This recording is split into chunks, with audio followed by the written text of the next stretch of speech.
Recently, the topic of reverse consumption among young people has exploded. I'll admit, at first I was confused. I had no idea what it actually meant. So I looked it up and found out that the opposite of reverse consumption is what's called wild consumption. In other words, young people are now paying more attention to real needs, cost-effectiveness, and practicality. They're turning to discount stores and budget-friendly options, comparing prices before buying, demanding quality, but only if the price is right. Flashy, impulsive, excessive spending is becoming a thing of the past. Reverse consumption also includes buying second-hand goods, using shared services, renting instead of buying, cutting back, or even eliminating snacks, and avoiding luxury products altogether. A typical example? China's spicy snack giant Weilong is struggling. In 2022, its revenue dropped 3.5% to 4.6 billion yuan, and sales of its signature spicy noodle-based products declined by 40,000 tons. At the same time, other internet-famous snack brands like Wang Wang, Three Squirrels, and Bastor are also experiencing a slump in sales. Seen this way, this isn't just reverse consumption, it's rational and healthy consumption. It's a real shift, letting go of vanity, peer pressure, and blind consumerism, and moving toward a more calm, pragmatic, and balanced way of spending. It's about ditching wasteful habits and developing a mindset focused on calculation and control. To be honest, this should have always been the right way to consume. This year, the signs of a shift toward rational, lower consumption habits in China are becoming increasingly clear. Two strong examples. 1. This year's 6.18 shopping festival was said to be the most intense in history. Both Alibaba and JD.com invested heavily and went all out, yet sales growth was disappointing. Meanwhile, Pinduoduo, which focuses on low prices, shot ahead and left the others behind. In Q1 alone, Pinduoduo's revenue grew by 58% and its profit surged by 212%, crushing its competitors. This even forced Alibaba and JD.com to start copying its low-price strategy. What used to be considered too cheap is now seen as smart. Sure, Pinduoduo isn't known for high quality, but low prices are powerful. From a consumption perspective, there's no bottom line when you're poor. 1. Coffee chains like Kadi Coffee and Luckin Coffee have become popular Starbucks alternatives, with stores popping up everywhere. 4 yuan lemon water is the new market standard. And even the trendy tea brands are slashing prices to stay competitive. We also saw the rise of special forces, style travel, during the May holiday, and the viral barbecue boom in Zibo, all clear signs that consumer spending is, in fact, shrinking. According to China's Ministry of Culture and Tourism, there were 2.74 billion trips during the May holiday, up 70% year over year. But average spending per person was only 540 yuan, which is 10.5% less than in 2019. The Dragon Boat Festival continued this trend. More people traveling, but total spending dropped by around 20%. So what exactly is reverse consumption? Just look at a few concrete shifts. Diamonds are out, gold is in. Young people are rejecting the century-old diamond fairy tale. In the past year, both diamond prices and sales volumes have dropped. Meanwhile, gold, once seen as outdated and tacky, is back in fashion. Gold consumption rose 16.37% in the first half of the year. Fewer imported goods, more domestic products, smartphones, cars, appliances. It's all going local now. Chinese auto brands sold nearly 6 million vehicles in H1 alone, a 22.4% increase. BYD led the pack with over 1.15 million vehicles, outperforming several foreign car makers. So, in truth, reverse consumption is just a rejection of reckless spending and a return to reason. Even if many young people aren't fully aware of it, their spending habits are changing. And this contrarian spirit is growing not just in spending, but also in attitudes toward marriage, children, and home ownership.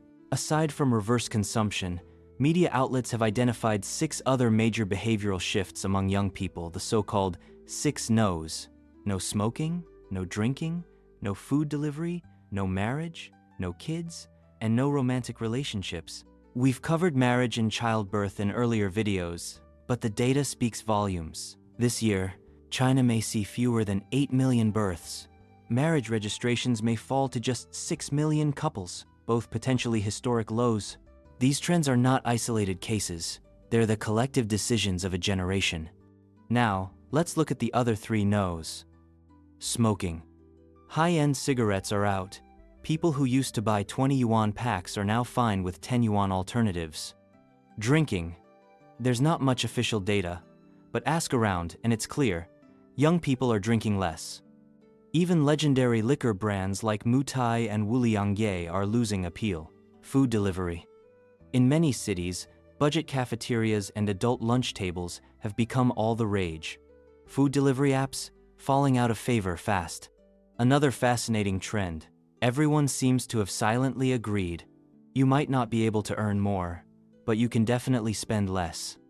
Across Chinese social media, money-saving hacks are everywhere. How to survive 7 days on 25 yuan, frugal tips that'll shock your mom, and broke life guides are going viral on short video platforms.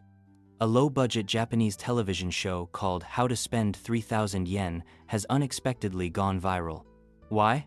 Because it's packed with clever saving tips, and that resonates with young Chinese city dwellers. In the past 2 years, advanced credit spending has sharply declined. Young people are ditching Huabei and Jibei and saving money instead. In the first half of this year, Chinese citizens saved 11.9 trillion yuan. Last year, the total was 17.84 trillion yuan. So what caused this dramatic shift in consumer behavior? Some say it's consciousness awakening. My take? It's just plain lack of money. A new term has even emerged, quasi-rich, a nicer way of saying broke. The logic is simple. With a weakening economy and rising financial pressure, people are adjusting their behavior, cutting unnecessary expenses, and adapting to survive. After all, avoiding losses is basic human instinct. But why does it seem like young people have changed the most? In truth, that's a survivorship bias. Young people just talk more online. The real ones, struggling paying mortgages, raising kids, supporting aging parents, don't have time to vent on the internet. We've had 3 years of COVID, US-China tensions, war in Ukraine, weak global demand, and fragile domestic consumption. Many businesses have collapsed. Others cut salaries, laid off workers. Pressure is everywhere, across all income levels. And what's behind all this? Some of it's external, the pandemic, dollar hegemony, US interest rate hikes. But a huge part is internal, the collapse of China's real estate sector. China's economic model relies heavily on local government revenue, and land sales are its backbone. That's why governments at every level are bending over backward to rescue real estate. It's true, today's youth are under enormous pressure. The year I graduated, there were 7 million college grads. Now, over 11.5 million. And that number will stay above 10 million every year for the next decade. Meanwhile, global recession is setting in, and job creation is getting even harder. That's why so many young people are pursuing graduate school or public service exams, trying to delay graduation, trying to find stability. But all they're doing is joining even more competitive rat races. The recent viral hit Rakshasa Sea City by singer Dao Lang is a perfect reflection of this frustration. Its satire and rage struck a chord because people felt it deep in their bones. And if this sudden consumption shift continues, what's next? Just look at Japan. In the 92nd, after the economic bubble burst, young people lost hope in the future. They stopped spending, stopped striving. And because consumer spending is the lifeblood of Japan's economy, everything slowed to a crawl. China isn't there yet, but warning signs are flashing. 1 in every 5 young people is unemployed. The mood online is tense, angry, distrustful. Public confidence is crumbling. And retirement, even worse. We're aging before we get rich. Our pension system is spending future money today. Ironically, while the government encourages spending, they're also helping people cut costs. Banks are offering 3% interest consumer loans to stimulate demand. But let's be honest. If income doesn't rise, pushing people to spend is pointless. That's like trying to leap into the sky by stepping on your own foot. What we really need is action, not another slogan. Enough of the issue vouchers versus cash debate. Enough of the Job creation versus confidence-boosting rhetoric. You say there's a toolbox? Then stop only using the megaphone.